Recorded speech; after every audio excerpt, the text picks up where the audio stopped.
कसरन नूर के खामोश सहरा में, जहाँ रेत की लहरें आग की मानंद चमकती थीं, 9 साला एहसान एक खोई हुई बकरी के पीछे सुर्ख डूबते सूरज के नीचे दौड़ रहा था। मगर जो चीज़ उसे रेत के नीचे मिली वो इंसानों के लिए नहीं बनी थी।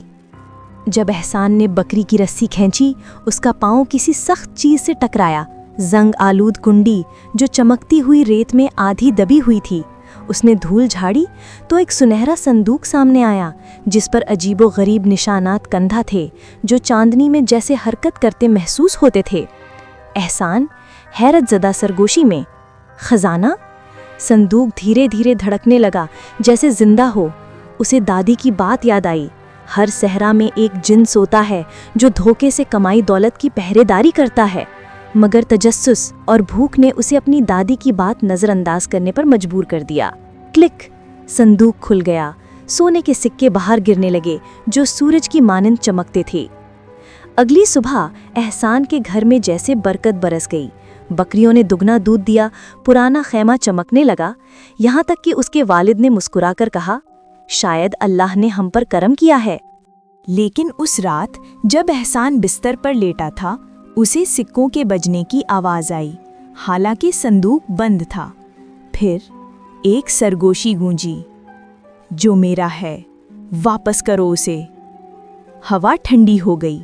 खैमे के बाहर रेत खुद ब खुद हिलने लगी, जैसे किसी ने पंजों के निशान बना दिए हों। कौन है वहाँ? अगले दिन हालात और अजीब हो गए।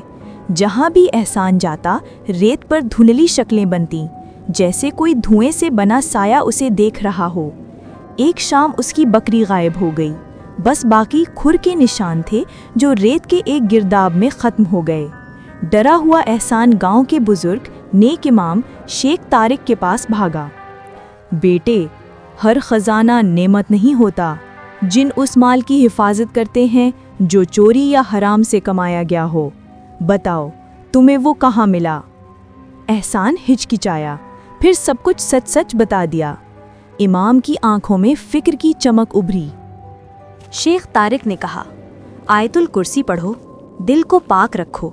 फजर के वक्त हम उसे वापस रखाएंगे। फजर से पहले एहसान और शेख तारिक इस जगह पहुंचे। सुनहरा संदूक आधे चांद की रोशनी में चमक रहा था। जैसे ही वो खोदने लगे, सहरा गरजने लगा, जैसे आसमान फट गया हो। रीत का तूफान उठा और उसमें से एक देवकामत साया नमूदार हुआ, धुएं और आग से बना हुआ। एक जिन जिसकी जंजीरें दहकती आग से लिपटी थीं और आंखें अंगारों की तरह जल रही थीं। जिन ने गंभीर गर्जदार आवाज़ में कहा, ऐ मट्टी के बच्चे, तूने छुआ जो तेरा नहीं था। मैं सोने का मुहाफिज हूँ जो फरेब से कमाया गया था।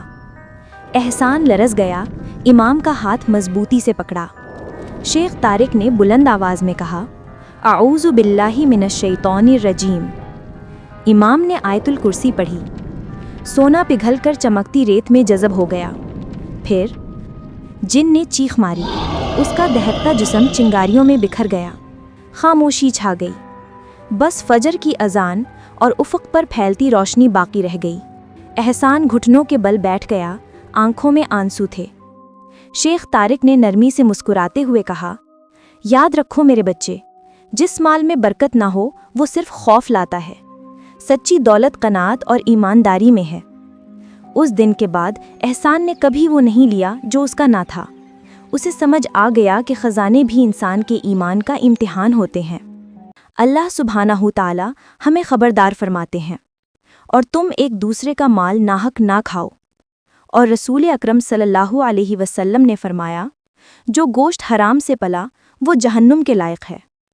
कभी वो मत लो जो तुम्हारा नहीं, क्योंकि हराम सोना भी आखिरकार आग में बदल जाता है।